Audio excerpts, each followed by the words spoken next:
Now, sorry parents, I didn't mention this episode might be parental guidance required. So if you have young ones around, maybe you don't want to listen to this episode within earshot of them, or maybe you want to use headsets or something. Now, I went to public school in the islands. Thank you for tuning in to the Removing Barriers podcast. I'm Jay. And I'm MCG. And we're attempting to remove barriers so we can all have a clear view of the cross. This is episode 239 of the Removing Barriers podcast. And this is the 18th in the series of This World Has Gone Bonkers. And in this episode, we have lined up a number of news articles that we think show that this world is bonkers. Hi, this is Jay. MCG and I would like for you to help us remove barriers by going to removingbarriers.net and subscribing to receive all things Removing Barriers. If you'd like to take your efforts a bit further and help us keep the mics on, consider donating at removingbarriers.net/donate. Removing Barriers, a clear view of the cross. All right, Jay, I'll start out with an article out of Trinidad and Tobago, my neck of the woods in the Caribbean. This article has 120 words, so it's basically a paragraph. And it took me probably a half an hour to read it. You may be wondering why, but just the title of the article alone, I probably spent 5 minutes pondering on it. The title of the article is 8-year-old tells 19-year-old mother she was being raped. Now, sorry parents, I didn't mention this episode might be parental guidance required. So if you have young ones around, maybe you don't want to listen to this episode within earshot of them, or maybe you want to use headsets or something. Now, I went to public school in the islands. I don't think I got the best education there is that money can afford because it was free. So I guess I did get the best education money can afford. But I had to pull out my calculator and all that stuff, and like eight from 19 is still 11, right? I did not do well in math at school, but I am willing to say with complete certainty that 19 minus 8 is 11. Okay. And depends on when she's born and when this baby was born, it's highly likely or possible that she got pregnant at 10 and had the baby at 11, or maybe she got pregnant at 11 and had the baby at 11. I don't know. As far as I know, they taught me in school that a woman is normally pregnant for just 9 months, 40 weeks, the end of the 9th month. Some people say 10 months, whatever. So it's within a year. So she could have got pregnant at 10 and maybe at 11 but whatever the case may be, it just blew my mind that they just mentioned the heading, 8-year-old tells 19-year-old mother she was being raped. I'm like, okay, I guess it was just a little bit too casual for me. I don't know. So it took me a while to move beyond that. Anyways, the article reads, 120 words. Police are investigating the alleged repeated rape of an 18-year-old girl by her 63-year-old grandfather at their shared family home. The incident came to light around 2:30 p.m. on Tuesday. The victim was reported lying on her grandfather's bed when the suspect allegedly raped her. The child later disclosed the assault to her mother at 19-year-old. The mother took the girl to the Rio Clara police station where a formal report was lodged. During the interview in the presence of the child's mother, the victim revealed that the suspect had allegedly sexually assaulted her on several previous occasions at the same address. The child was subsequently taken to the Rio Clara Health Center where she underwent a medical examination. Officers from the Child Protection Unit are continuing inquiries. An investigator is expected to be appointed shortly. And that's the end of the article. I have questions. It's like, who's the father of the 8-year-old? And is he in jail? And why is it that an investigator is going to be appointed shortly for a grandfather who's repeatedly raping his 8-year-old granddaughter? Why is he not in jail? I'm like, I don't know. Flabbergasted is a word? I don't know. What do you think? Uh, yeah, I'm at a loss for words as well. Why is the grandfather not in jail? Where is her father? And why was an 11-year-old pregnant in the first place? I did some research, and again, peering the guidance for this episode, 'cause even my second Bonkers article is crazy as well. Well, I guess that's the title of the episode.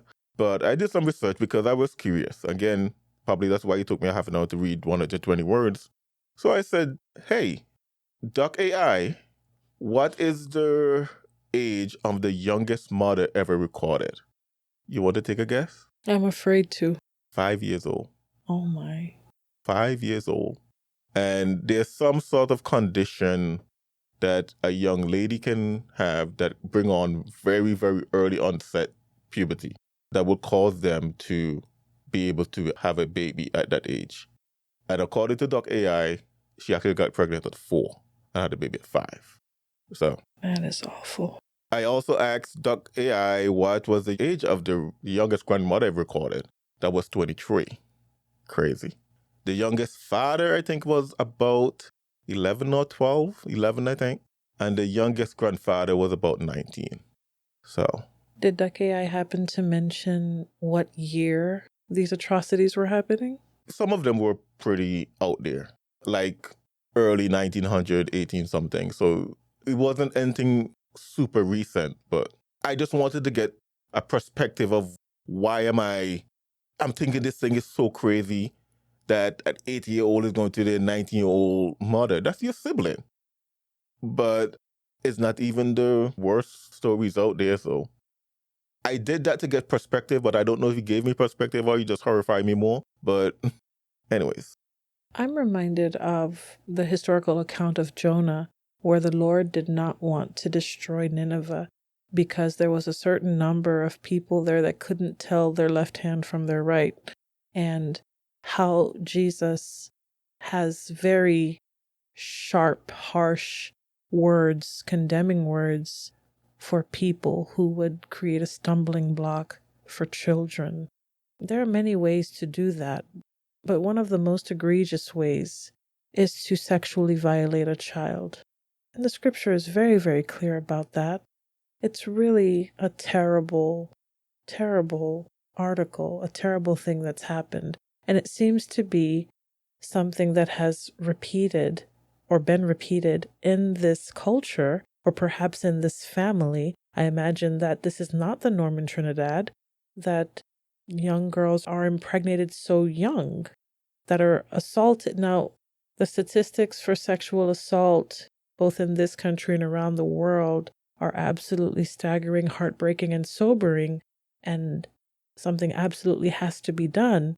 This, sadly, is not the only case of very young prepubescent girls being assaulted or perhaps being impregnated by their predators, by their rapists. And I'm sure this is something that grieves the heart of God. And for anyone that has even a modicum of, I can't even say, I'll just say morals. We won't even attribute it to scripture. We'll just call it morals. Anyone with a modicum of that would be absolutely outraged by this. This is a tragedy. A 63-year-old. It's not just a tragedy for the 80-year-old, which is really bad. It's generational. It's mother that getting pregnant or having a baby at 11, and then her 80-year-old. And you can understand that that child is not able to raise her own child. Right.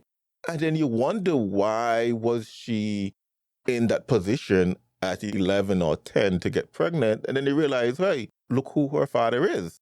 So this is a generational, I wonder where's the mother. But anyways, I'm just saying there's so much things going on here that I'm not even sure where to put my finger on it. Where do you start with this? Was there any follow-up to this? Is I the haven't grandfather in jail? Or? I haven't looked for any follow-up. Insane.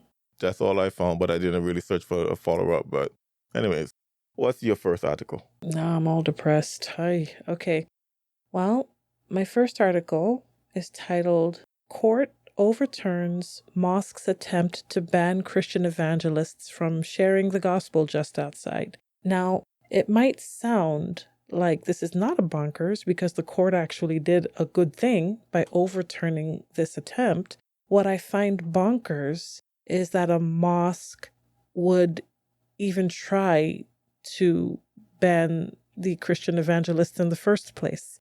I'll read from the article. This is from MSN.com.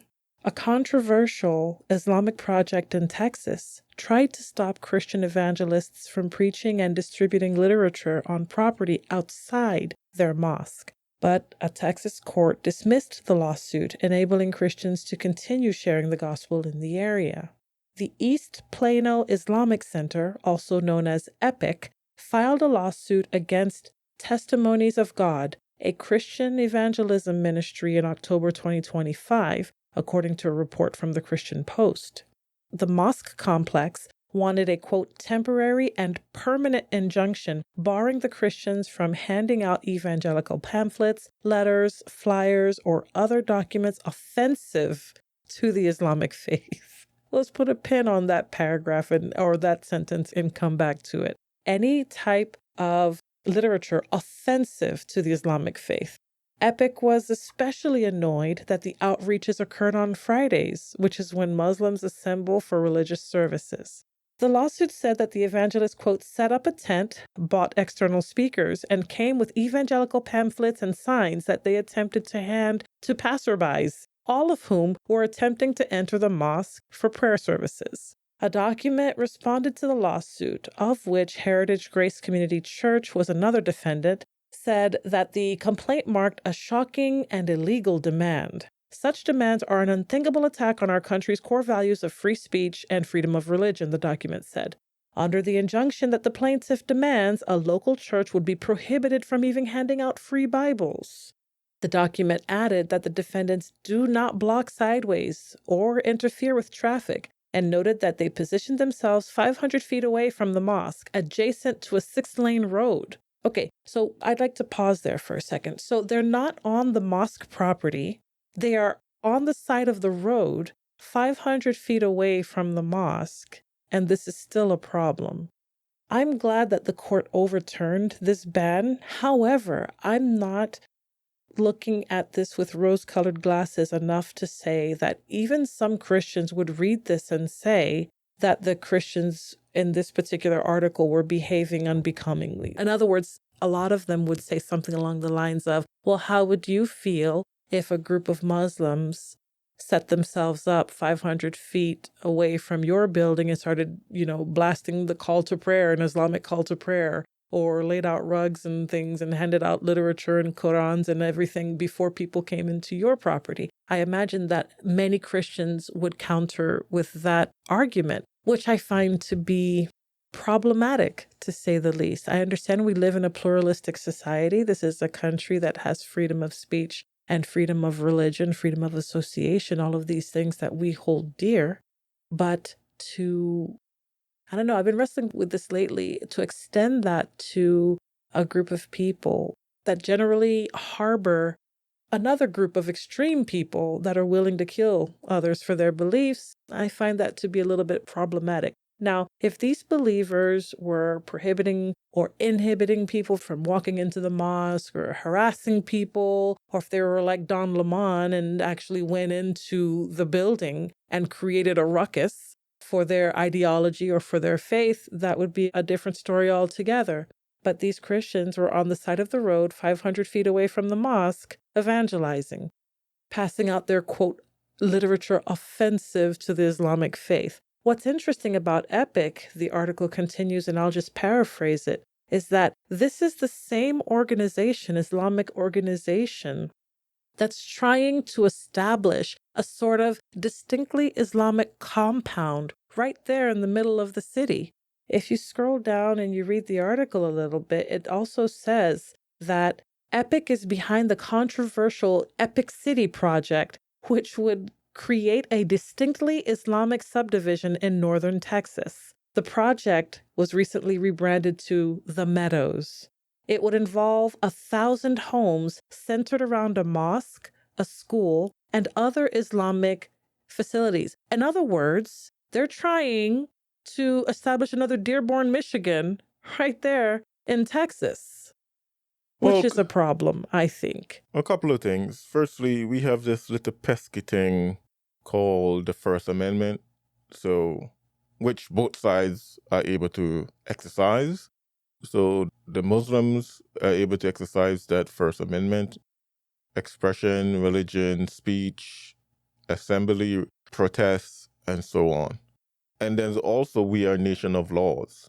So my question for the Christians would be, they set up speakers and stuff like that. Are they violating noise audiences? Now, of course, that along with the First Amendment, there can be a little bit of a overlapping there. How much noise is too much noise, and when does your noise become a violation rather than expression and exercising of your First Amendment right? So my thing is, if the noise weren't disturbing the ability to have whatever they have at their mosque, of course, let them exercise their freedom of religion, freedom of expression, and stuff like that. If it was to a level where they can't have, I'm going to call it a service, I don't know what Muslims call their stuff, the gathering, and it was disturbing them, an argument legally can be made that they were in the wrong to some degree. And to some degree, if Muslims were gathering 500 feet from my church where I worship, and they were being loud enough to disturb the service, I would want law enforcement to step in and shut it down because they're loud enough to disturb the service. As a matter of fact, I have knocked on doors close to our church or close enough, and folks would tell us that based on certain frequencies and stuff like that, with our mics and with our system, that the electronics pick up our stuff and they can hear it as plain as day. Of course, they can always turn the electronic off or turn it on a different channel or whatever the case may be. But I'm not aware of any lawsuit or anything saying, hey, you need to change the channels you operate on or whatever. I guess what I'm saying is, fine, if you want to do that and obey the Great Commission and exercise your First Amendment right and stuff like that. And as you said, they're not blocking sidewalks, they're not blocking anything, and they're not disrupting the service in a way that it would now violate maybe noise audiences. I would say go for it. But I think the Muslims also trying to overreach here and say, hey, you can even exercise your rights here. No, this is a free country. This is not, Iran or one of those places where we can enforce Sharia law or whatever you guys figure you can enforce.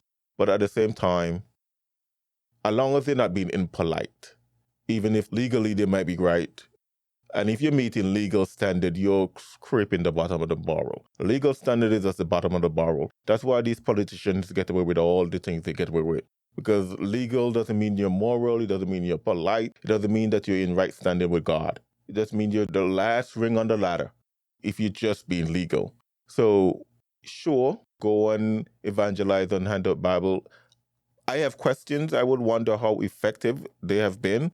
Again, you don't measure evangelism by effectiveness of how many people get saved or how many people show up to your church, because you never know how God works in someone's life. But I would have that question nonetheless of, hey, have you seen anyone turn up? Have you been able to share the gospel with anyone verbally or whatever the case may be? Because you might be hardening some hearts. I don't know. So I hope they're doing it in a loving, Christ-like way. And it's just annoying the Muslims that they have the freedom to do that. If that's the case, well, keep on doing it. If you're being obnoxious, loud, disrupting their service, you might have a legal right to do so somewhat, but is it the best thing to do? Maybe not. That would be my take. Okay, so I actually pulled up the address of this epic, this East Plano Islamic Center. And I pulled it up on Google Earth and I did some measurements to see what are we really talking about here, okay? So if you were to pull up Google Earth and you look at where this Islamic Center is, it's actually not just a building where Muslims gather. It's actually more like a compound. So what it looks like is it looks like a block. Like, you know how a city block that has been kind of, It looks like a city block that you can turn into. And everything in that block or everything on that compound is part of Epic. So when you first turn into the driveway, let's say, or the road that leads into all of the different facilities that is Epic, you have this gigantic parking lot first on one side. And across the street from the parking lot, you have, it looks like it's called the Epic Medical Center. So it's just a clinic or a hospital or some type of medical facility for Muslims, obviously. Okay. And then you drive further on. There are other buildings, maybe a school of some sort. And then you come to this gigantic building that seems to be where they meet to worship. Okay. So the distance from the road to maybe the parking lot or the medical center is about 500 feet. The actual building where they gather to worship is much further away. So perhaps the court took that into account and decided to overturn the request for the ban simply because the basic information in that request was not true. Even if you had a loudspeaker, I don't think that you'd be able to hear it in the, let's call it the mosque. It looks like the mosque itself. It doesn't look like you can hear it. Well, how do I know? What do I know? I don't even know what kind of speaker they had. But the idea that they were right outside of the mosque, just 500 feet away from the front door, is actually not true. The front, portion of the mosque is not even facing the direction of the road that you would have to come into in order to access the mosque. Well, don't get me wrong. I agree with the ruling from the judge because it would have been a slippery slope otherwise. Sure. I'm just saying, as Christians, we're not trying to just meet a legal standard because, as I said, a legal standard is you're scraping the bottom of the barrel. Right. You know? However, but as I said, as long as they're not being obnoxious, disrupting the service, I am not familiar with Texas. I've been there once. I'm not familiar with Texas. I'm not familiar with that area or whatever the case may be. So I would agree with you. I don't think that they were disrupting the service. I thought that they were. I think it was just the audacity that they felt and the indignation that they felt that, hey, how dare you, as Greta Thunberg would say, how dare you come within 500 feet of our compound and try to convert folks. I think that was the desire or the grievance behind of it more than you're disturbing us. Because, it doesn't seem like they're claiming that they just want him to stop.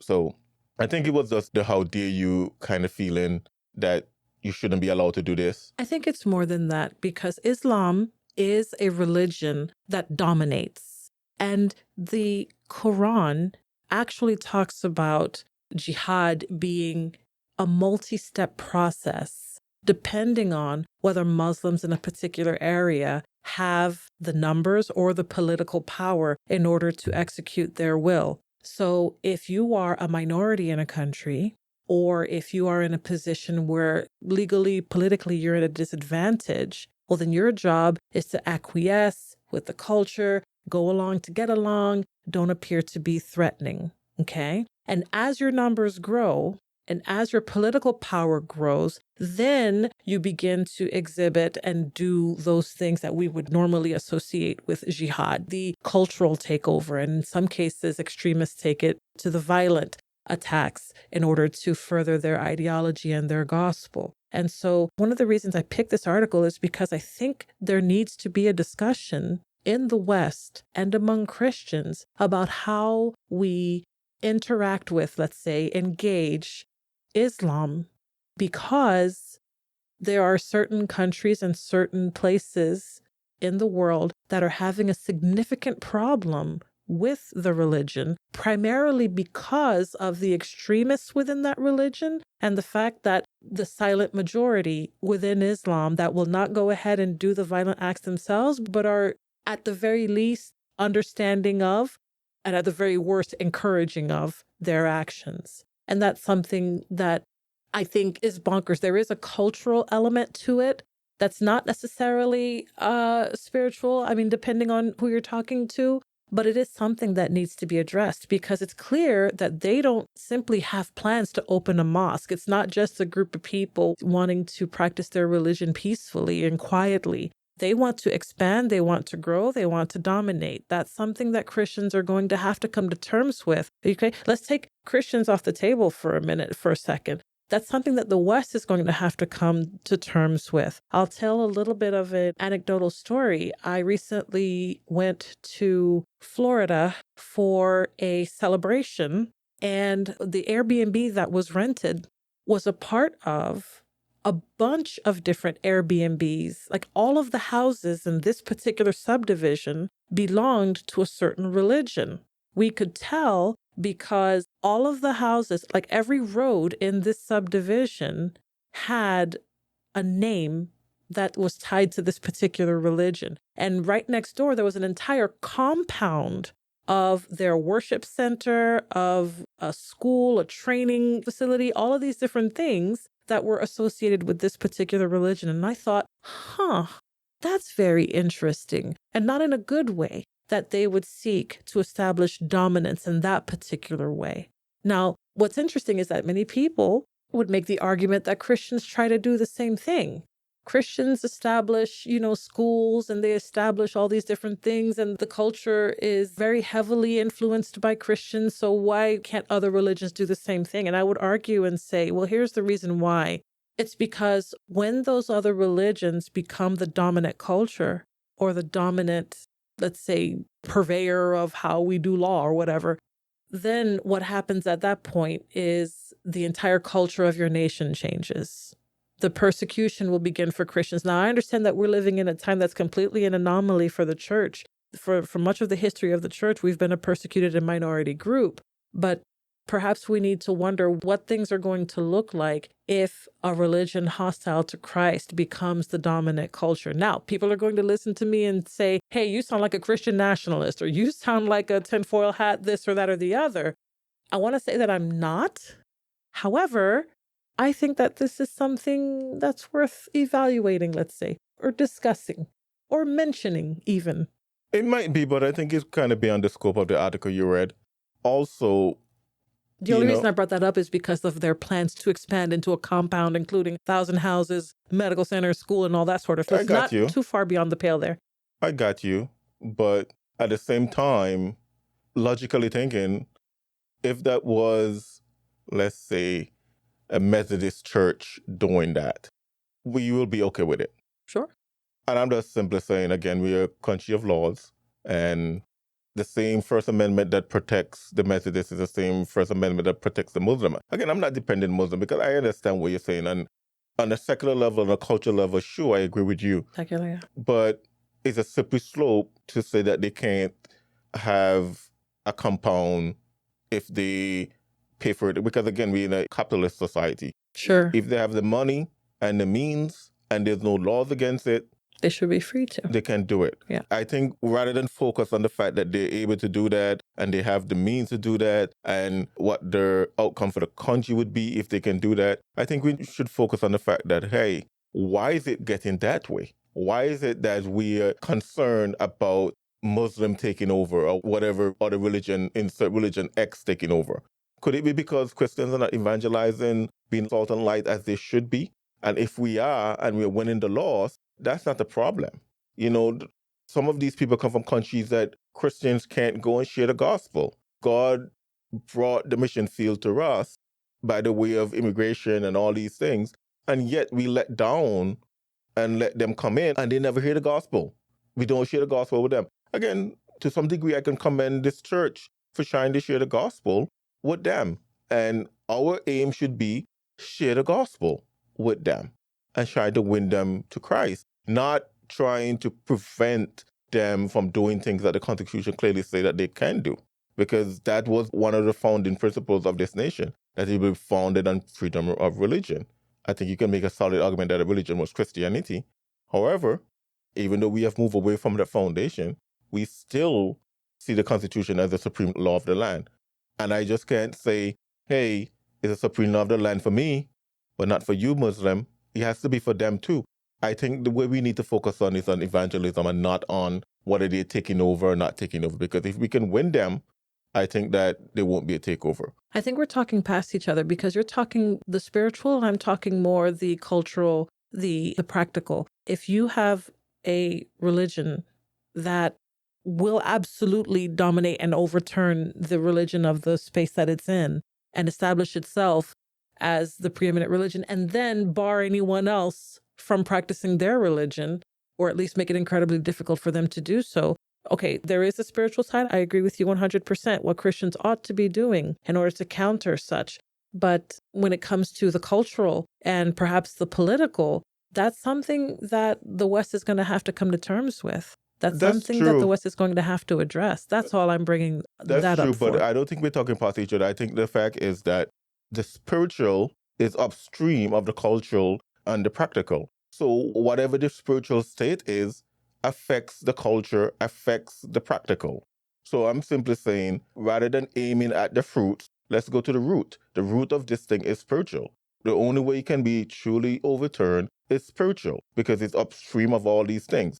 That's why our country is in this. A lot of people say we don't have a cultural issue, we have a spiritual issue. The politics of this nation today is not because politicians have gone bonkers, it's because the spirituality of this country, we have moved away from a Judeo-Christian heritage foundation, and that affects the politics, that affects the culture, that affects all those things. So I'm just simply saying, rather than shooting at the fruits, let's go to the root. And the root of this is, in my opinion, is spiritual. And the way we affect the spiritual is through evangelism, it's through the preaching of the cross. The Bible says the Christian of the cross is to them that perish foolishness, but unto us that are saved is the power of God. And I think that's what this nation needs, a more hellfire, pulpit pounding, fiery preachers that will tell you about the dangers of hell and the glories of heaven. And the fact that Jesus Christ came down the cross for your sins is not by instituting laws to tell Muslims that they can't build a compound. As much as I don't want them to, I have to agree that the Constitution gives them all the same right to do that as it gives me as a Christian. I just think Right. we have to attack it from the root, which is spiritual, rather than saying, hey, don't do that. I'm not sure if that was ever the argument, though. What I was saying was that I'm glad that the court overturned that ban. Yeah, but Because, I like think you I said, think we have gone well beyond that. As I was saying, I think it oh, okay, was a I'm sorry, I discussion. misunderstood. Okay. It was a discussion for something else. But anyways, my third article, again, parents, this one is really out there. So This is your second, right? yeah, this is my second article. Transgender baby killer released into Indiana community 30 years before the end of his 55-year sentence. And this is from Redux. A transgender identified male convicted of the grisly murder of an infant has been released on parole a full 30 years early.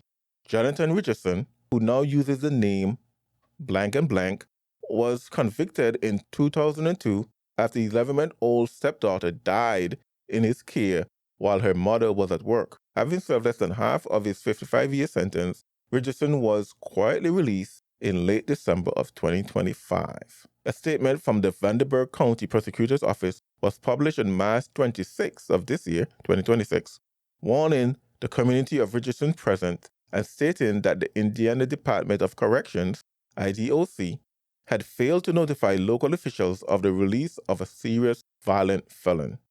Prosecutor Deanna Morey explained that the county prosecutor's office was not made aware of the IDOC decision, but rather Richardson has been spotted by a local who recognized him. Without an official statement from the DOC, it is unclear why Richardson was released early.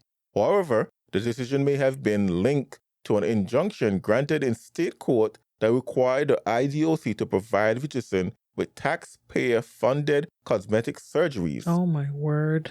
Releasing Richardson early may have been the IDOC's strategy to avoid paying the court-ordered cosmetic enhancement. That's insane. So we have this guy who decided he's going to take the life of his 11-month-old stepchild, sentenced to 55 years in jail, all of a sudden claimed to be transgendered, all of a sudden said that he needs his hardware and software to match each other. And the Department of Correction, Indiana Department of Correction, say, no, we are paying for that. The court say, yeah, you're paying for that. And IDOC say, hey, well, watch us. Mr. Richardson, you're free to go. Now, both sides are bunkers here. Oh, yeah. So you release a crazy guy who thinks he's a woman, a baby murderer, because you don't want to spend, let's say, $50,000, $100,000 for him to align his hardware and his software. I'm telling you, you can't make some of these things up. As previously reported by Redux in 2023, the ACLU of Indiana filed a legal complaint on the behalf of Richardson, claiming that the IDOC was subjecting him. Again, he can't make these things up, but the ACLU said the IDOC was subjecting him to cruel and unusual punishment by denying him the various plastic surgeries he had demanded. This is Cruel bonkers. and unusual punishment. Oh my word. All right. In the suit, the ACLU lawyers refer to Richardson as an adult transgender female prisoner confined in a male institution and complains that the total ban on gender-affirming surgery violates his right to be free from cruel and unusual punishment. I can't believe sometimes these lawyers make these arguments with straight faces. But anyways, among a list of demands prepared by Richardson and presented as evidence in the court was a document titled Surgeries to Reach My Ideal Self. The first item on the list, the court heard, was a female hardware. That begins with a V and ends in an A. Followed by breast implants, a brow lift, a brow reduction, a tummy tuck, a gluteal implant, BBL, a uterus transplant, hair removal, and wigs. What do you even say after that? In what universe is it the state's responsibility to provide this reprobate with these things? However, during court proceeding, Richardson stated that he had amended his demands to 2 surgeries, an what's that word? Orchiectomy? Orchiectomy and a penile inversion. So basically, give me female hardware and whatever orchiectomy means. I didn't even look that up. But it's not even important at this point. But both sides, all parties involved, the court, his lawyer, ACLU, of course, we know they're bonkers anyway, the IDOC, everybody involved here is bonkers. In addition to identify as transgender, Richardson identified as Muslim. We just talk about Muslim. I don't think they would accept him, but anyways. And had launched a separate lawsuit against his prison chaplain for being denied a hijab. So clearly, this guy has lost not one, but a lot of marbles.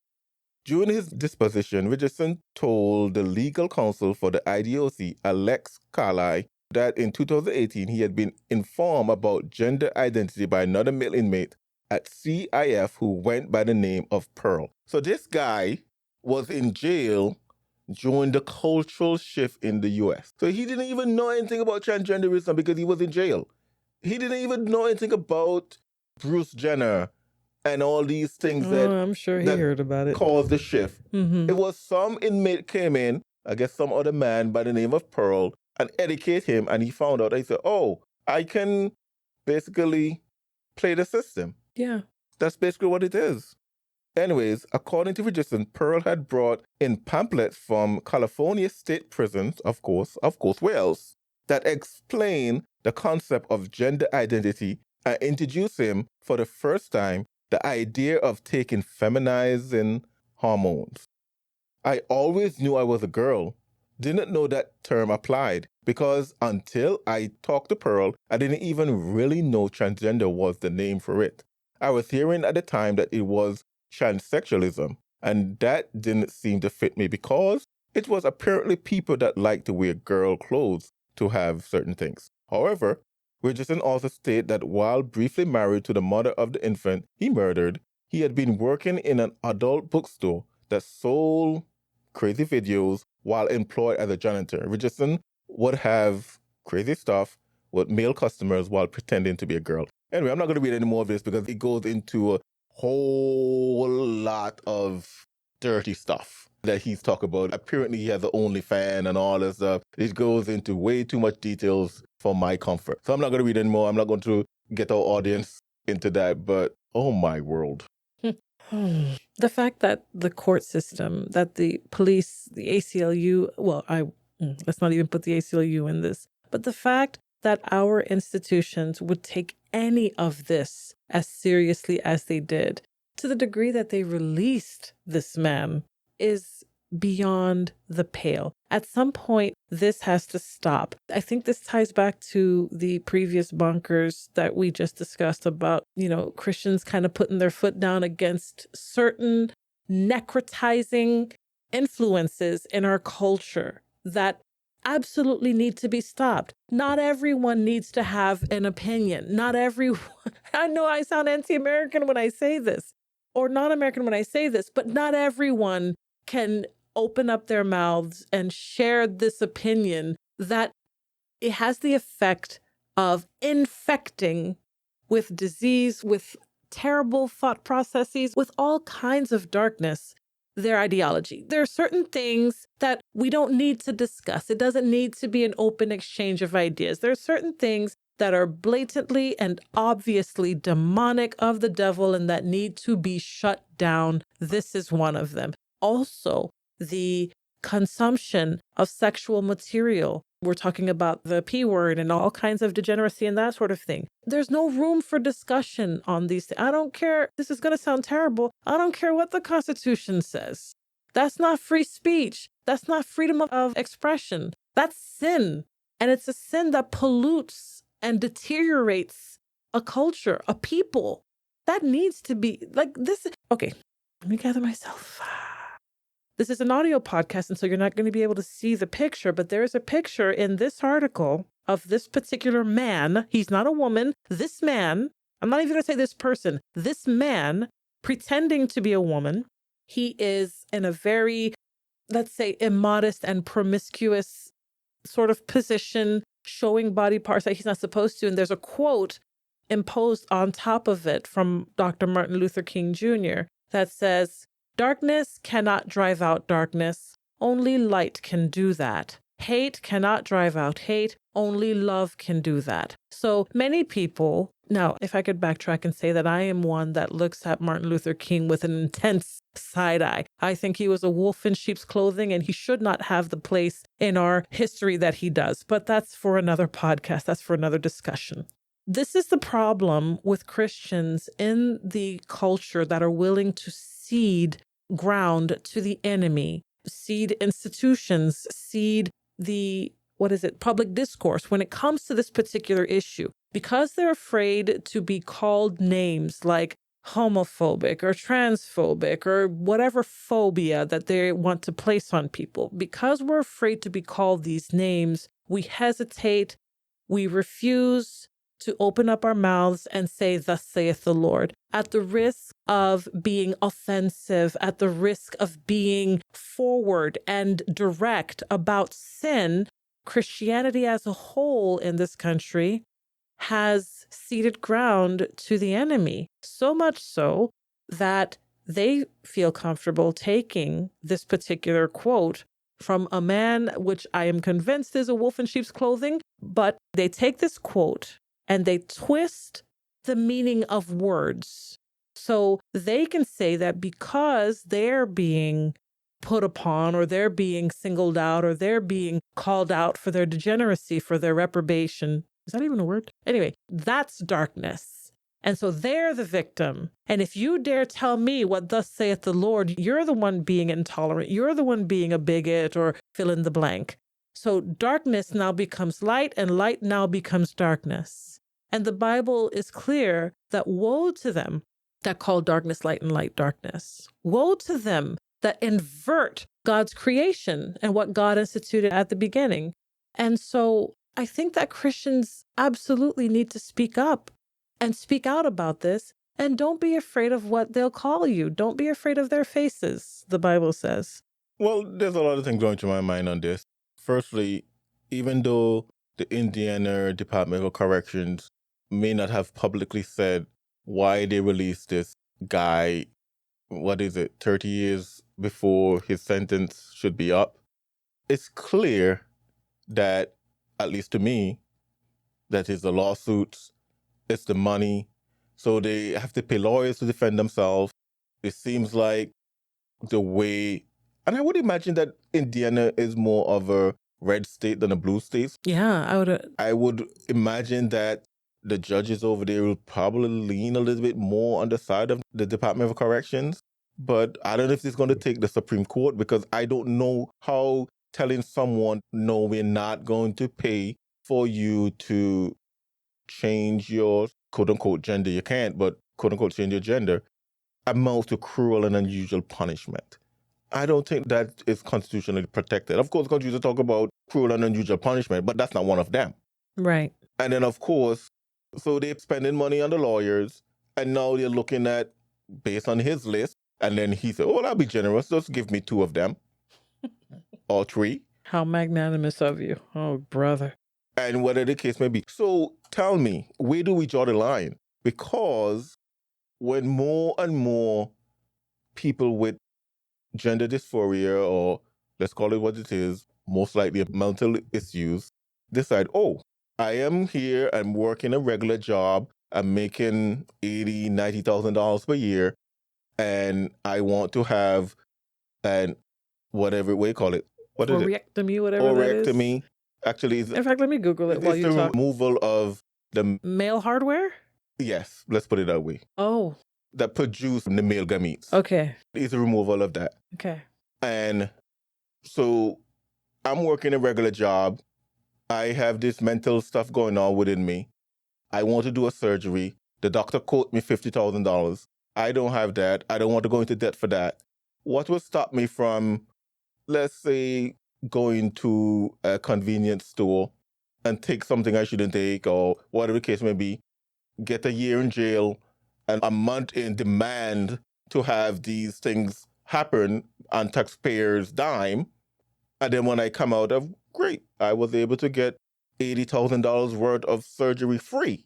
I wouldn't put it past them to go into jail for a little bit. Didn't Brandon Manning, or whatever his name is, I think he goes by Chelsea Manning now. Oh, yeah. Didn't he demand all these things when he was in federal prison too? He did as well, yes. It's just, I don't think that prison should be paying for these things. I think the only thing prison should be paying for when it comes to medical stuff is things that will keep you alive.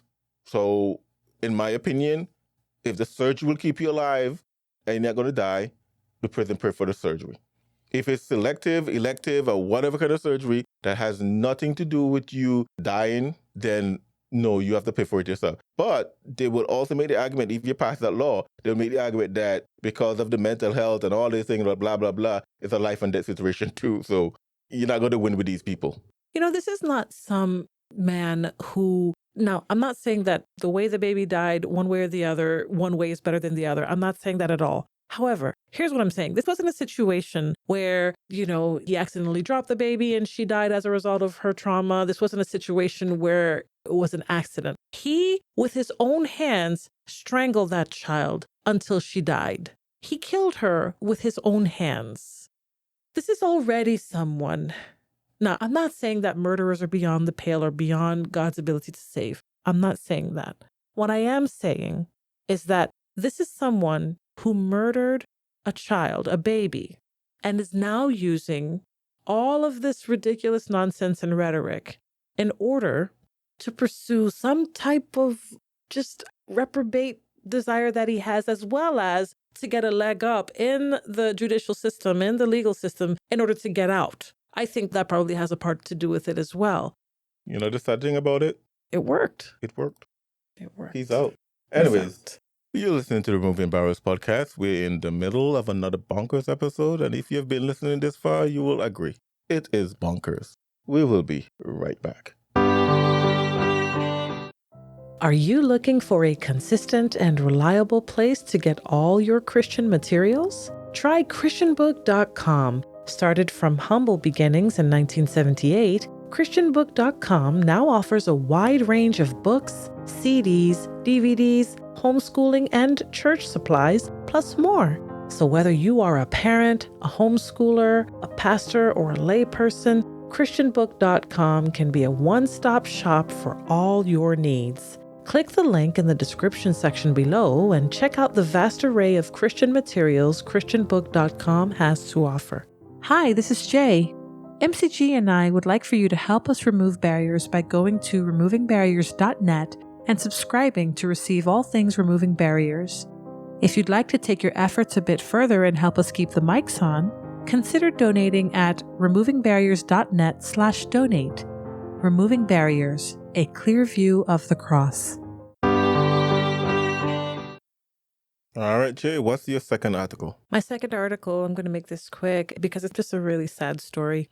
Ex-Virginia Lieutenant Governor Justin Fairfax kills his wife and himself amid divorce proceedings, police say. Now, this happened earlier in the year in April in Annandale, Virginia. Justin Fairfax, a former lieutenant governor of Virginia, fatally shot his wife before he died by suicide in their home overnight, police said. Justin and Serena Fairfax's teenage children were at the house at the time of the shootings. Fairfax County Police Chief Kevin Davis told reporters that he shot and killed his wife inside of their home, and then he shot and killed himself, adding that their oldest son was the one to call 911 just before midnight. Fairfax was once considered a political up-and-comer, and he was going through a messy divorce with his wife, very contentious, very messy divorce with his wife. He had recently lost custody of the children, and sadly, we see that it's culminated to this news article here. Davis describes the shootings as apparently part of a domestic dispute surrounding what seems to be a complicated or messy divorce. The couple were still living together, but sleeping in separate bedrooms.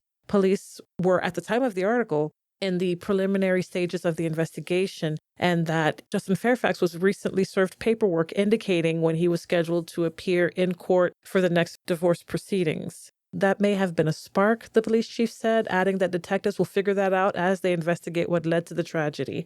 And so they have a search warrant to collect evidence, to search the house, to recover evidence, including the firearm, etc. And so the reason I brought up this particular article is that, yes, it is bonkers that someone of a high political position would go so far as to kill his wife and then kill himself. But I think the angle that I would like to come at this with is the fact that it's bonkers that the legal and political system in the United States can be weaponized to attack men, right? But if you're a woman, or like our last bonkers, if you're a trans woman, if that's even a thing, the system in many ways will bend over to make accommodation for you. Now, I'm not in any way pointing a finger at Serena Fairfax. That's not what I'm trying to do. What I'm trying to show in this particular article is that what Justin Fairfax was experiencing and what was happening to him, in many cases what he did to himself,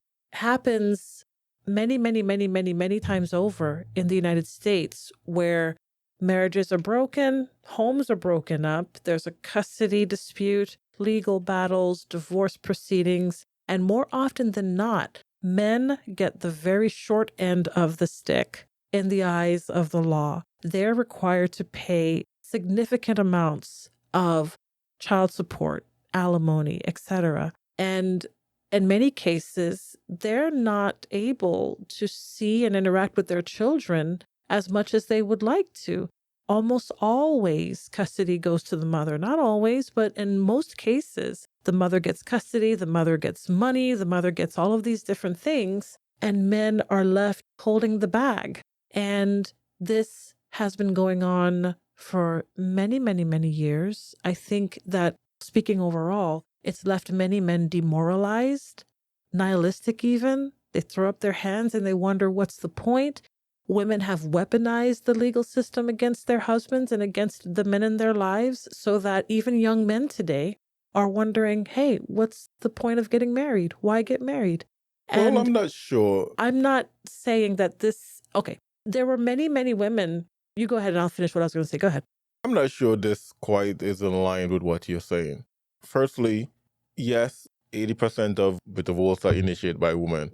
But quite honestly, a lot of men are more than willing to, in court, in divorce settlement, to let the kids be with the mother. Because the mother is, let's face the fact, the mother is a nurturer. She's more, whatever case may be. I think that's the God-given order, that the woman nurture the father. They play different roles. And when they're splitting up, a lot of men are quite honestly more than willing to say, hey, let the children stay with the mother. I was just listening to a guy going through a divorce, and he went to his wife. Well, they didn't divorce, but was talking about a divorce. And the first thing he told his wife was, I'm happy to give you the house for you and the kids. Well, a lot of men are willing to give that up because they realize that they may not be able to give the kids as much as the mother will be able to, in terms of taking care of the kid, cooking, blah, blah, blah, blah, whatever the case may be. Traditional stuff. Anyways, when it comes to Justin Fairfax and his wife, I think this is totally different. Yes, his wife may have stuff, but I think we need to step back a little bit further. Why is it that this was such an issue, let's say, for Justin Fairfax? Because he seems to be the crazy one here that killed his wife and then kill himself. Yeah. Why was this such an issue?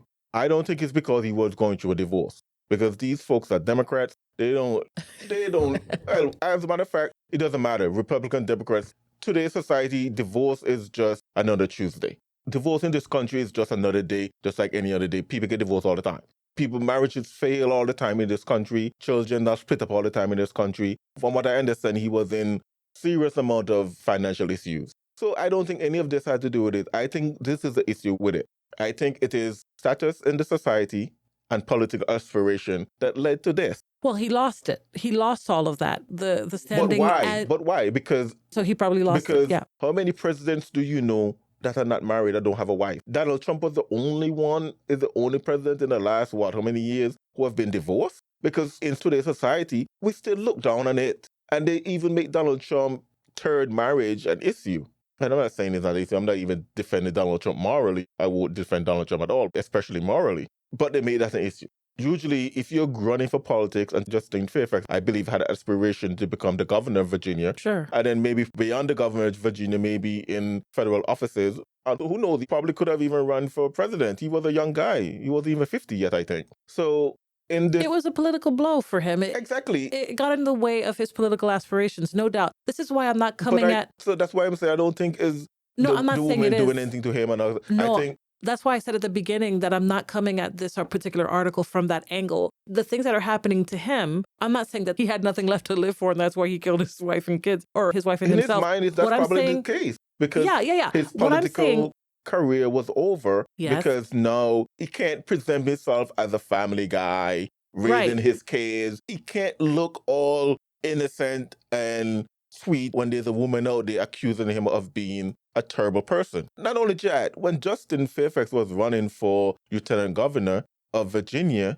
there was a bunch of women came out and accused him of all kind of stuff. When he was in college or when he was fresh on the political trail in terms of just getting into politics, and I think he was supporting the Obama campaign or whatever the case may be, there was a bunch of women come out and say Justin Fairfax did all kind of stuff to them. So I'm not defending him. What I'm saying is that you take his particular situation and he ended up feeling completely like he had nowhere else to go. I'm taking everything that happened here and I'm applying it to men across the U.S. who probably feel the exact same way. Now, a majority of them are not going to pick up a gun and kill their wives and kill themselves. What I am saying is that when men are going through divorce in this country, more often than not, they're getting the short end of the stick. You said something very interesting. You said that most men would want their kids to stay with their mom, right? But we also say in the same breath that if there's no father in the home, the kids are X amount of percent more likely to be involved in sinful lifestyle, crime, less likely to be successful, etc. We can't have both. We can't say both. I think you totally misunderstand what I'm saying. I'm not saying,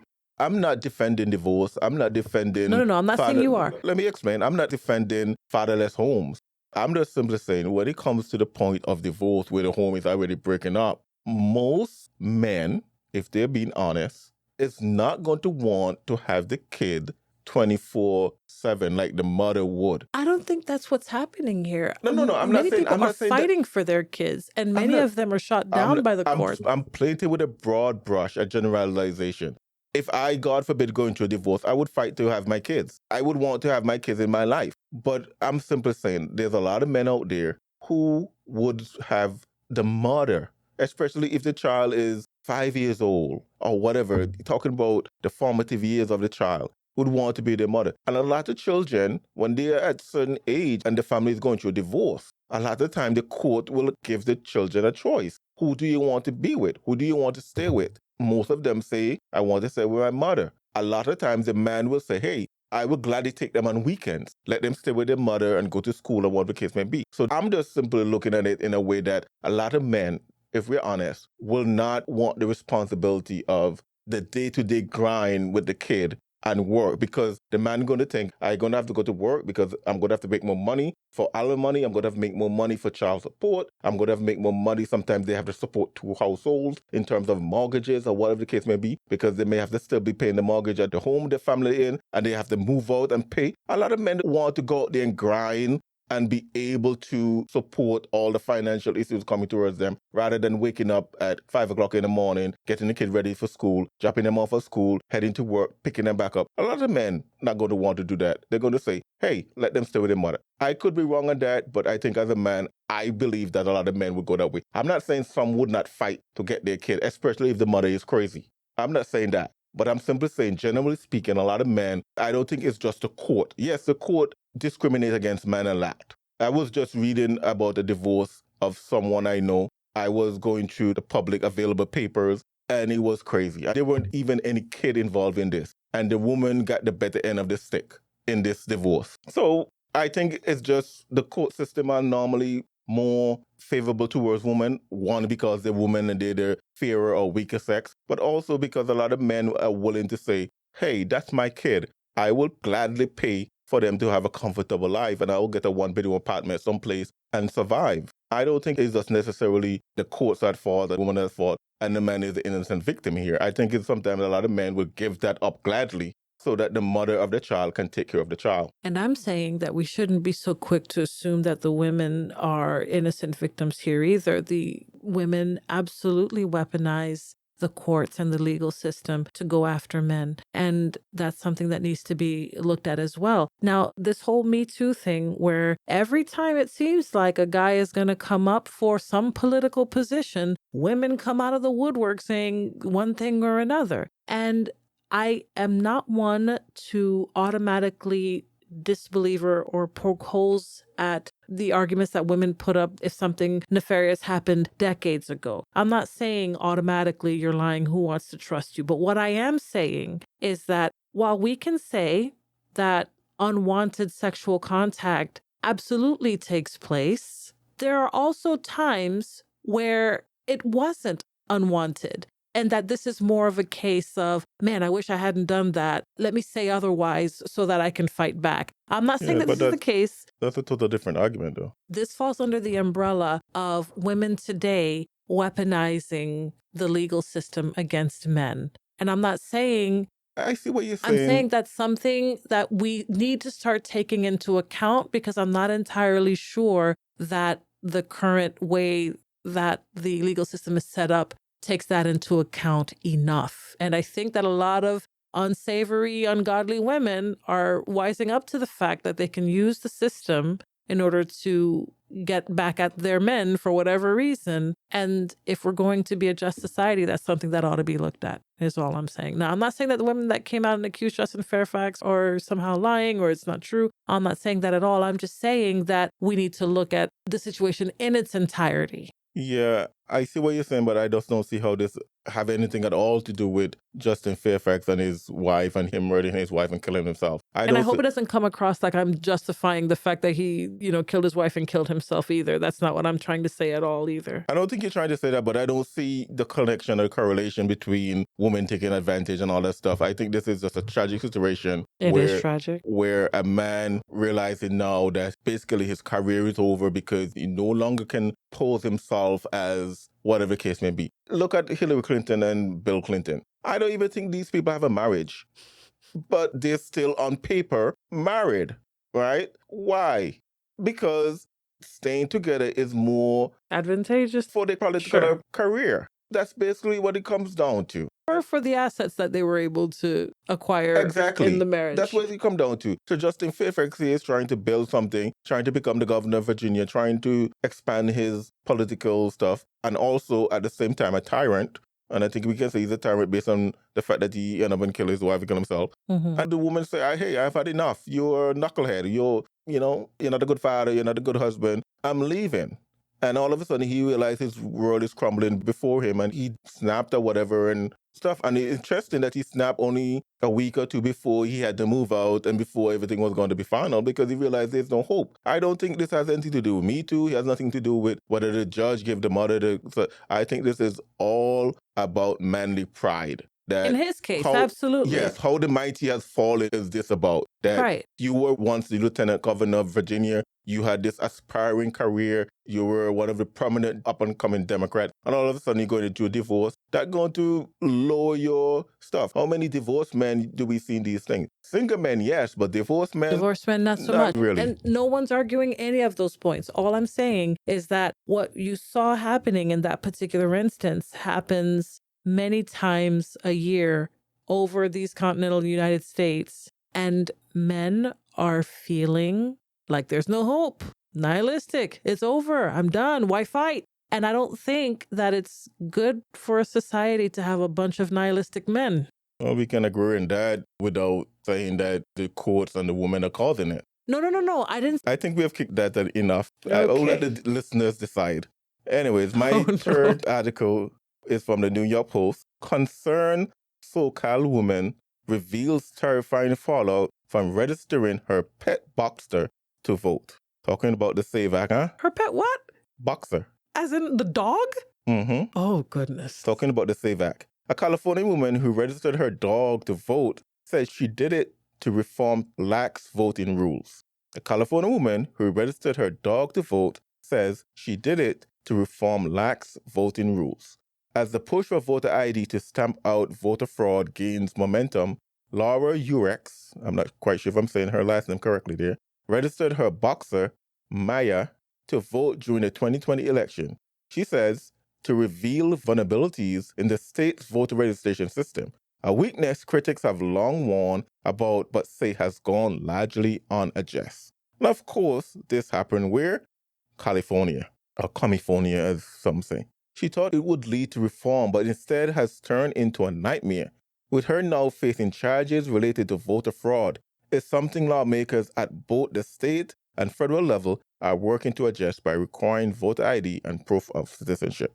In Washington, the proposed SAVE Act would force Americans to prove their citizenship in person to register and show ID, even for mail-in ballots. Meanwhile, in California, a Republican-backed ballot initiative aiming for 2026 would require photo ID for in-person voting and a stricter verification for mail ballots. If somebody had looked at it, if somebody did something about it, but nobody cares, Urex told the Post, explaining she immediately contacted election officials when her pet received a mail-in ballot. The Orange County woman said she was first alarmed after 6 voter registration cards showed up at her home, despite only 2 eligible voters living there. I think that's really what kind of set me off. We have 2 people living in this house, my husband and I, and we got 6 cards to register to vote, she said. I was like, well, that's ridiculous. Well, I have questions on that, How long have you living at a home? Did you recently buy the home?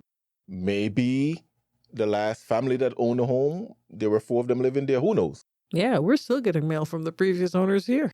Not as much, though, but we do occasionally. Yeah. So Urex decided to test the system by seeing if she could register her dog and be sent a ballot. If you look at the actual form that I sent in, it's literally a made-up name, made-up birthday, no social security number at all, she said. The only thing that was real on it was my address. Weeks later, Maya received a mail-in ballot. Urex said she immediately contacted the Orange County Register of Voters to report what had happened, but claims no one responded.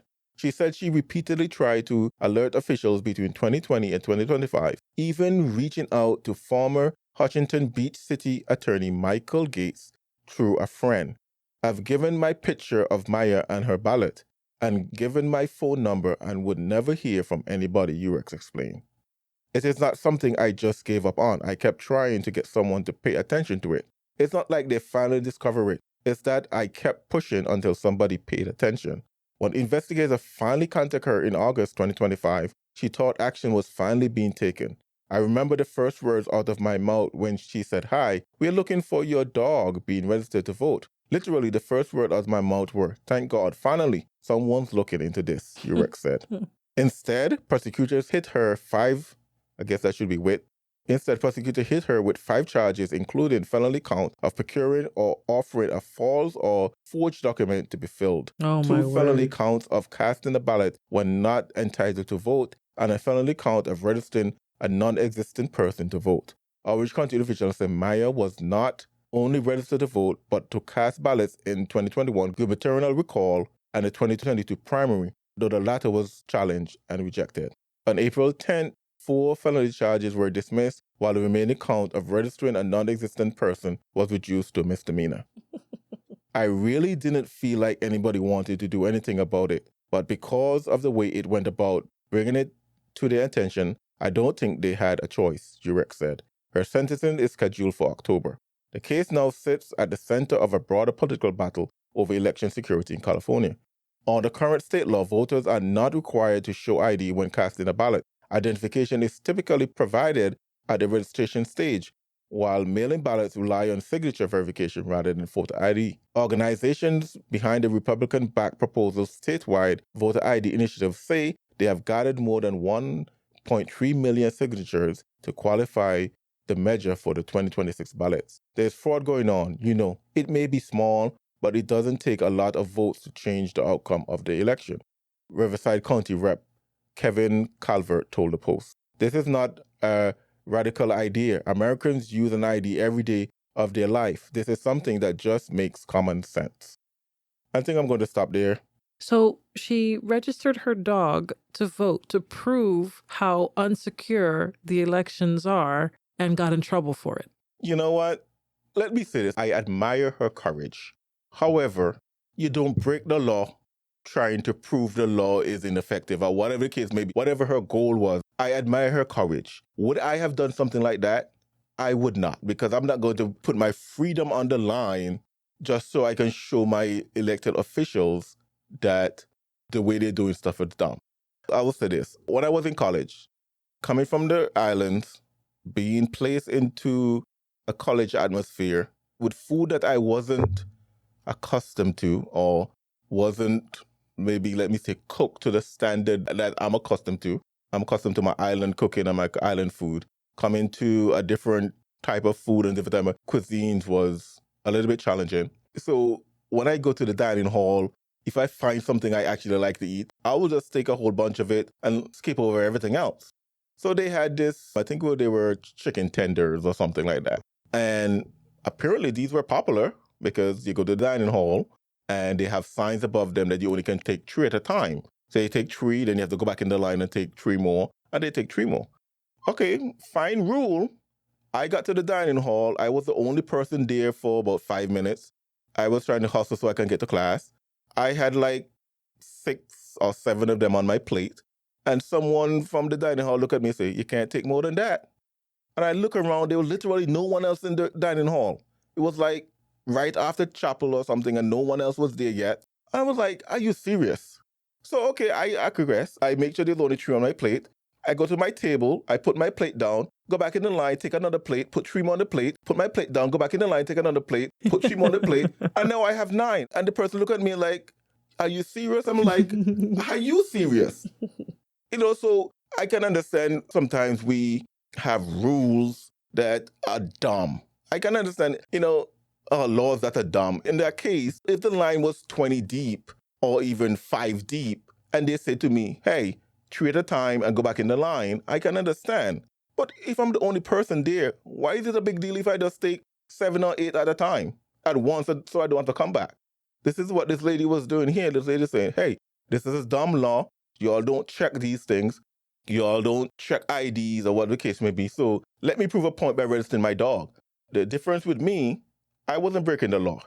Registering your dog is breaking the law. Even if you're trying to prove a dumb law, it's breaking the law. Mm-hmm. So, look, I can't complain about her being charged, but hopefully her point was taken and hopefully they're going to be changed. And of course, we know we did an episode on the Save American Act, and hopefully we can have that passed, because I don't understand why voter ID requirements is so controversial. Actually, it's not, because 80-something% of the population wants it. Wants it, right? It's only the Democrats party don't want it. But even 70-something% of Democrats want it. So the leadership of the Democrat don't want it, but the people under them want it. So, hey, what can I say?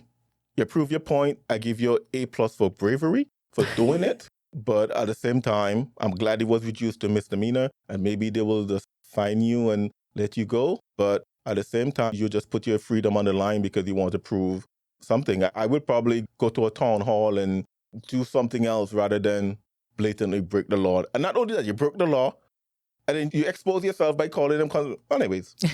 I think this is classic two wrongs don't make a right sort of thing. Oh, brother. Well, do you have a final one? I do have a final one. I'll make it quick. This one is from SciTech Daily. 20 million year old rhino fossil rewrites evolutionary history. Ancient proteins from a 20 million year old rhino tooth are transforming our understanding of evolution. Researchers have made a major breakthrough in understanding rhino evolution by analyzing proteins extracted from a fossilized tooth that is over 20 million years old. By examining these ancient protein sequences, scientists discovered that this prehistoric rhino separated from other members of the rhino family during the Middle Eocene or Oligocene? Is that how it's pronounced? I have no idea. Oligocene period, approximately 41 to 25 million years ago. Now, I know that our scientifically informed audience are probably cringing at my inability to pronounce the different epochs of evolutionary history, but you know what I can do? I can look at this particular article and see that proteins, or even pieces of proteins, can't be millions of years old. That's what I can do. And I'm not the sharpest tool in the shed. I find it bonkers that we are continually finding evidence of proteins of prehistoric animals, not just rhinos, but T-Rexes, various dinosaurs, etc. And we're still holding on to this millions of years nonsense. The finding also offered new insight into when the two main branches of the rhino family, these are names that I cannot even begin to pronounce, but it's the taxonomic name of these particular species.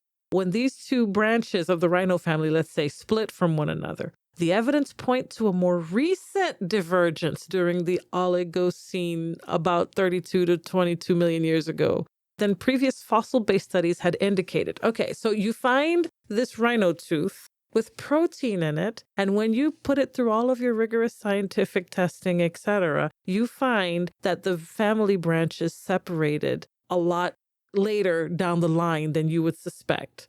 In other words, it happened more recently. In other words, not millions of years, maybe, possibly. Is that a possibility, scientific community, that we're not talking millions of years here? Maybe the Bible is right. Not maybe, but just for your sake, maybe the Bible is right when it said that this happened only thousands of years ago. Maybe there was a worldwide flood that buried massive amounts of life rapidly in sedimentary layers, preserved them. They were fossilized very quickly. Maybe what the Bible said actually happened. Their successful recovery and analysis of enamel proteins marks a significant leap in molecular paleontology, extending the known limit for evolutionary protein preservation to a time frame 10 times older than the most ancient DNA ever recovered. In other words, we can't let go of this millions of years. It must be that the proteins can actually last longer than we initially thought. Not that these proteins are younger, it's just that they can last a lot longer than we thought. Not just tens of millions of years or hundreds of thousands of years, but several tens of millions of years. The team at York was involved in confirming that the proteins and amino acids were genuinely ancient. They went through this entire test in order to make sure that the protein that was found on the tooth was not a result of a contamination, like protein laid down on the tooth from subsequent exposure, maybe dead things or whatever. So whatever protein they found on the tooth was organic to the tooth itself. Dr. Mark Dickinson, the co-author and postdoctoral researcher of the University of York's Department of Chemistry, said that, quote, "It is phenomenal that these tools are enabling us to explore further and further back in time. Building on our knowledge of ancient proteins, we can now start asking fascinating new questions about the evolution of ancient life on our planet." I just find it bonkers that we're finding more and more evidence that debunks evolutionary theory, and yet they refuse to acknowledge it. They got to hold on to those millions of years. Well, it can't possibly be that the Bible is true. It's just that there's something about these proteins that we didn't know about before. Well, let's call evolution what it is, a religion, and no one give up their religion that easily. So, case in point, I was at the door recently talking to this guy, and their conversation quickly went to science and evolution and all this stuff. And he was basically scoffing at me, basically, smiling. can't believe you believe those things that you're saying. I told him evolution is a religion. He said, no, it's not. It's science and it's this and that. And I said, well, in order for you to be scientific, he has to meet all these criterias and stuff like that. Evolution meets none of them. He said, what you believe in it is faith. I said, yes, I would gladly admit that I believe I have faith, but I will also surmise that evolution requires faith too. He said, no, it's not. And he go on and he kind of go back and forth, having a more of a intellectual conversation, even though I don't think I'm capable of such, but having that conversation back and forth. And I said to him, it comes down to this. You believe that there's an eternal God who created everything, or you believe in eternal matter. And he said to me, where did God come from? And I said, he doesn't have a beginning or end. He's eternal. So I said to him, where does matter come from? And he said to me, he doesn't have a beginning or ending. And I said, you see, that's fate. And he gave me this stupid smile. When I said that, I wanted to say, gotcha. But I didn't Did you restrain yourself? But I didn't say it at all. I just said, that's fate. I didn't think he realized, he didn't necessarily acknowledge it verbally. I think his facial expression kind of say, yes, realize that what you just expressed is fate. That's their fate. And they believe it. So as bonkers as it may be, and unscientific as it may be, that's their fate. So. Well, we are homeschooling our children, and we have one that is very, very interested in science. And so I look forward to becoming less of a dummy in this particular realm. I'd like to study and learn more about the scientific processes that these scientists use in order to come up with their theories and to come up with the things that they say support their theories, because I really do think that I would really like to know, what is it that prevents them? What is the barrier? This is removing barriers. What is the barrier that makes it so that they absolutely can't let go of those millions of years? What is it? The barrier is the God of science, so-called. So. Yeah. Well, that's my third article. What's your dishonorable mentions? My dishonorable mention, I only have one. It's actually really sad. Well, I have two. One is crazy and one is sad. There is a rapper whose nephew immediately killed himself when he accidentally shot his sister in the neck. His sister was 11, he was 14. I guess they were playing with a gun that was found unsecured in the house, and so he accidentally shot her and was so overwhelmed, so overwrought that he immediately killed himself. And that is just sad and terrible. First, that weapons were unsecured in the house and that they had access to them, but also that he would come to such, first that the accident would happen, that he would shoot her and kill her, but then immediately make the decision to end his own life. So in one day, the mother loses two of her children. It's just a terrible and sad story that took place. The second one happened in Florida. What is it about Florida, man, in the news? There's these two drunk men at a dock. I guess they were fighting. One man shoves the other. He falls down, hits his head, and is gravely injured, actually. Apparently, certain vertebrae either shattered or something happened to where it cut arteries and he was unconscious. And the guy that was fighting him didn't call police or anything. He just pushed the body into the water and walked away. And I'm not laughing because it's funny. I'm wondering, even if you're impaired, what in the world makes you think it's okay to throw somebody's body in the water and not call for medical attention? I don't know if maybe he panicked and he thought, oh no, I'm going to be in trouble for this. And he tried to get rid of... Were they drunk or something? They were both drunk, apparently. They were both drunk. I don't know. Well, I think it's just a situation where make it look like a drowning and maybe I won't be charged with murder or manslaughter or something. Well, he was impaired. Well, he told the police, I didn't know what to do. I just wanted to get away from him. Well, why didn't you run? Why would you try? I think you might be the bunkers want to expect drunken people to act rationally, but... That is definitely the case. I was also the one earlier in the day making connections where apparently there were no connections to be made. So that's probably I'm the bunkers one. The third one I have is this whole situation going on with Mamdani in New York, where it seems to me like he's antagonizing the Jewish population there. New York Jewish leaders call on Mamdani to stop fanning flames of hatred and division after the stabbings that took place, the UWS stabbings. But he only offers a canned response. And he's even increased his rhetoric. I don't know if you've heard him talking about Benjamin Netanyahu, how he's going to look into seeing if New York has the jurisdiction or the authority to arrest him for war crime or international crime that he committed. Of course, he had to walk that back and say that New York has no authority and no jurisdiction to do that. but also this muted response he has to some of the things that are happening in New York, antagonizing a particular group of people, even encouraging people to protest against Netanyahu. Like in a city like New York, really? Did he not remember what was happening in the summer of love? Encouraging your constituents to protest? Come on, man. That's bonkers, but that's neither here nor there. That's probably an episode all by itself there. Those are my 3 dishonorable mentions there. All right, I have 2 dishonorable mentions. University of Washington women's soccer team played a high school boys squad, and you will never guess who won is the title of the article. Well, since this is from Fox News, since Fox News said that I will never guess who won, I will not try to guess who won this match, but I know where I would put my money. Where would you put your money? Well, it says University of Washington women's soccer team played a high school boys squad. Well, you know what? I'm a man, so I think I'm just going to kind of just stick with my gender and say, I'll go with the underdogs, the boys. Oh, I'll go with the that's underdogs. sexist. That's I'll misogynist. put my money there on the boys and say that if the boys win, I can maybe get 10 times what I put down. But why don't you believe all women? well, obviously the woman going to win because they're grown women at a college playing high school boys. So Yeah. we'll see. You can check that out. It's on Fox News and you can tell me who won. And Oh, they haven't played yet. No, I'm just kidding. They have already played. Oh, okay, I missed it. Okay. Them lawmakers say Constitution bar police from stopping her after alleged 100 miles per hour speeding. So this is a Democratic lawmaker say that the Constitution, I think this is out of, I don't know what state it is. I probably should pull it up. But this is out of Connecticut, I think. And she is a member of the House in Connecticut or something, where she's a legislature of some sort in Connecticut. And let me see if I found it here so I get the state correct. But anyway, she was going like 100 miles per hour. She has been pulled over several times. And she said that the constitution of her state gave her the right to actually speed.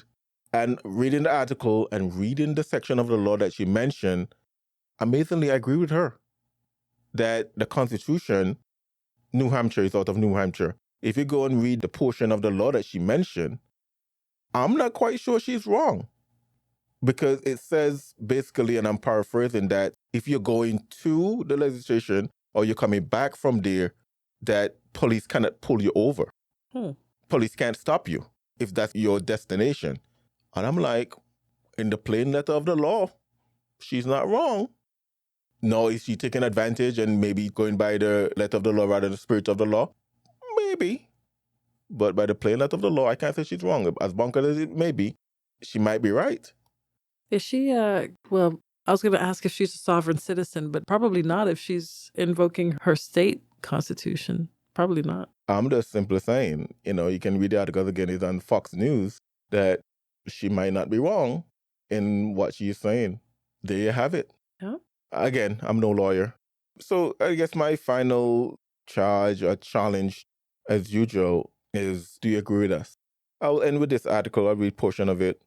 Non-religious NASA astronaut broke down in tears, seen cross after Artemis 2 mission. So NASA astronaut and Artemis 2 commander Reed Wiseman said that although he's not a religious man, he broke down in tears after returning from the mission and felt such intense emotion that he asked to speak to a Navy chaplain. During a press conference at Johnson Space Center in Houston, Texas, on Thursday, NASA astronauts who returned from the Artemis 2 mission last week discussed their experience in outer space. The astronauts were asked whether they had an experience similar to that of Apollo 14 astronaut Edgar Mitchell, who after returning from the mission focused on studying the nature of human consciousness. When Wiseman was asked whether he experienced a universal connectedness upon returning to Earth or a shift in consciousness, he described the emotional impact of the experience. I am not really a religious person, but there was just no other avenue for me to explain anything or to experience anything. So I asked for the chaplain on the Navy ship to just come visit us for a minute. And when that man walked in, I never met him before in my life, but I saw the cross on his collar and I broke down in tears. It is very hard to fully grasp what we just went through, he added, noting that the crew had been undergoing medical testing and hasn't yet had the time to decompress. We have not had the reflection time. So I'm basing this on what we saw. And when the sun eclipsed the moon, I think all 4 of us, I turned to Victor Glover and said, I don't think humanity has evolved to the point of being able to comprehend what we look at right now because it was otherworldly. And he went on how in awe they were at the fact what they saw. And they have experienced something that a few humans in this world will ever experience. And unfortunately, they are turning to whatever the human consciousness and Navy chaplain. I don't know if the Navy chaplain was even sound. But the Bible, of course, declares in Psalms 19, verse 1, the heavens declare the glory of God, and the firmament showeth his handiwork. I would say that they probably get to see God's handiwork better than most men would Better than ever see. most, yep.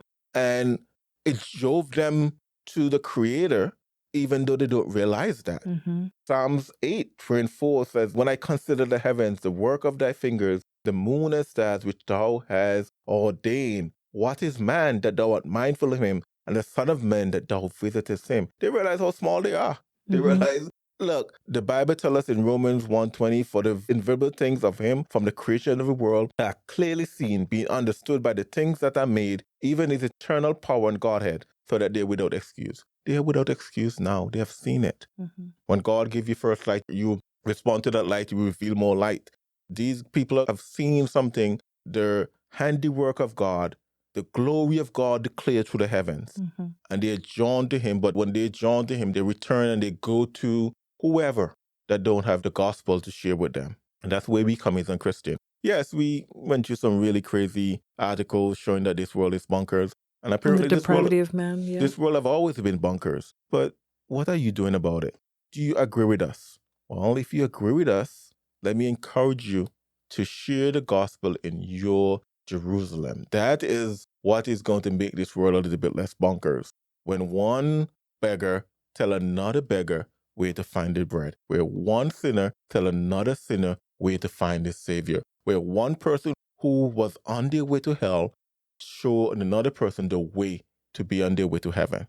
So the Bible says, of course, in Mark 16:15, and he says to them, go into all the world and preach the gospel. And that's the ultimate aim of these bunkers. It's not just to harp upon the crazy things people are doing out there, but to show you, hey, this world needs Christ, and go and tell others.